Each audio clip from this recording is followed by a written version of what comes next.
उन सभी परिजनों के प्रति हमारी पूरी संवेदना है। हम लोग रात्रि से ही लगातार प्रशासन के संपर्क में हैं। मेला प्राधिकरण, पुलिस प्रशासन, एनडीआरएफ, एसडीआरएफ,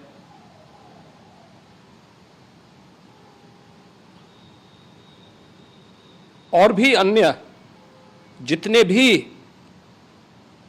व्यवस्थाएं हो सकती थी उन सबको वहां पर तैनात किया गया है। परिणाम उसी का है कि हादसे के कुछ ही देर के बाद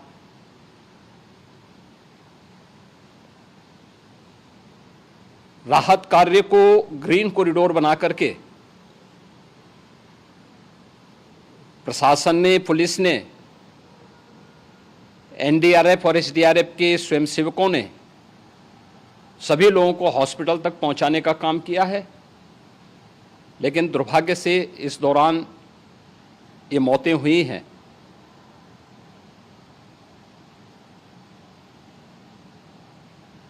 स्वाभाविक रूप से इन सब मुद्दों पर प्रश्न उठना स्वाभाविक भी है।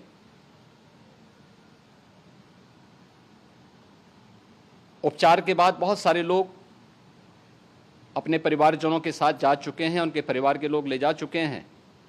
जो बाकी बच्चे हैं उनका उपचार चल रहा है। उपचार के सारे इंतजाम वहाँ किए गए हैं।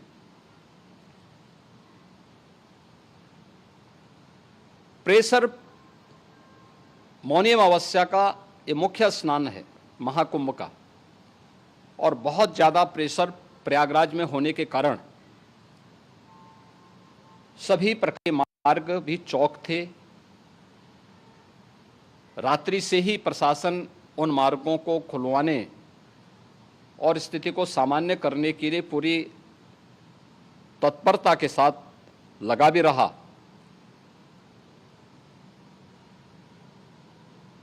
ये सभी घटनाओं के बाद, ये जो हादसा हुआ है, इस हादसा के बाद वहाँ पर अखाड़ों ने जो आज अमृत स्नान ब्रह्म मुहूर्त में 4 बजे से प्रारंभ होना था, मेला प्राधिकरण के अनुरोध पर उन्होंने स्थगित किया था। अपराह्न में अमृत स्नान प्रारंभ हुआ, जिसमें सभी अखाड़ों ने और अन्य जो सहयोगी संस्थाएं हैं उन लोगों ने इसमें भाग लिया। सभी पूज्य आचार्य महामंडलेश्वर भी इस अमृत स्नान में भागीदार बने। प्रयागराज में आज 8 करोड़ से अधिक लोगों का, श्रद्धालुओं का दबाव था। यद्यपि अगल बगल के जनपदों में मिर्जापुर, भदोई, प्रतापगढ़, फतेहपुर, कौशाम्बी, इन सभी जनपदों में भी होर्डिंग एरिया बना करके काफ़ी बड़े पैमाने पर श्रद्धालुओं जनों को रोका गया था, जिन्हें अमृत स्नान संपन्न होने के बाद, जब सभी अखाड़े स्नान संपन्न कर चुके हैं, उसके बाद अब वहाँ से रिलीज किया गया है। इतना भारी दबाव ये पहली बार वहाँ पर देखने को मिला था, और जिसके बारे में हम लोगों ने पूरे इंतजाम करने के प्रयास भी किए गए थे। रेलवे स्टेशनों पर, चाहे वह झूसी हो, चाहे वह प्रयागराज सिटी हो, प्रयागराज हो, फाफामऊ हो, उन सभी पर लगातार दबाव बना रहा। रेलवे ने भी इस दौरान वहाँ के दबाव को ध्यान में रखते हुए मेला स्पेशल चलाई। रूटीन और मेला स्पेशल को मिलाकर के लगभग 300 से अधिक ट्रेन रेलवे के द्वारा अब तक चलाई जा चुकी हैं, और जिससे श्रद्धालु जनों को उनके गंतव्य तक पहुंचाया जा सके। उत्तर प्रदेश परिवहन निगम ने भी अपनी 8000 से अधिक बसेज श्रद्धालु जनों को उनके गंतव्य तक पहुंचाने के लिए लगाया हुआ है और जिससे उन सबको सुरक्षित उनके घरों तक पहुंचाया जा सके। दिन भर स्मूथली, बहुत ही सुगमता के साथ पूरा स्नान इसके बाद हुआ है, जिसमें पूज्य शंकराचार्य, आचार्य महामंडलेश्वर, वरिष्ठ संतजन और सभी अखाड़ों ने इसमें पूरा सहयोग भी किया और पूरे कार्यक्रम को सकुशल संपन्न करने में अपना योगदान भी दिया है। ये सभी घटनाएं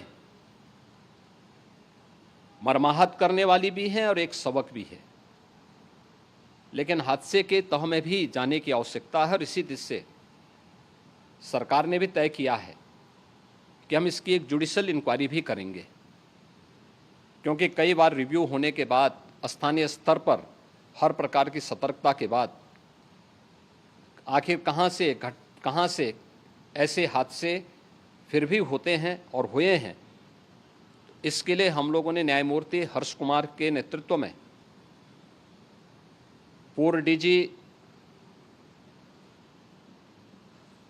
श्री वीके गुप्ता और retired IAS Shri DK Singh, इन 3 सदस्यीय जुडिशियल कमीशन को भी इसके लिए गठित किया जा रहा है। इन सभी अन्य कार्यों के साथ साथ हम लोगों ने वहाँ की पूरी घटना पर आज पूरे दिन भर एक एक घटना को लेकर के मुख्यमंत्री का जो कंट्रोल रूम था, उस कंट्रोल रूम से भी,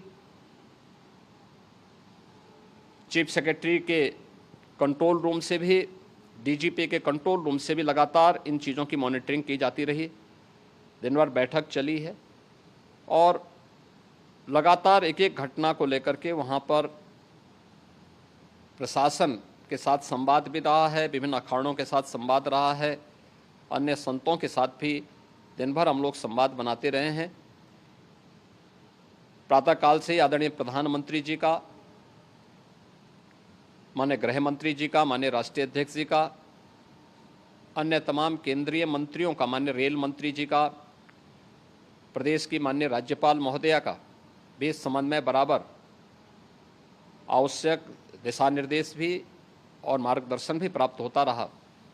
इसको लेकर के यहाँ पर सरकार ने उसे नीचे मजबूती के साथ उतारने का कार्य करने का प्रयास किया। घटना अत्यंत दुखद है। मृतकों के प्रति मेरी विनम्र श्रद्धांजलि है। जितने भी मृतक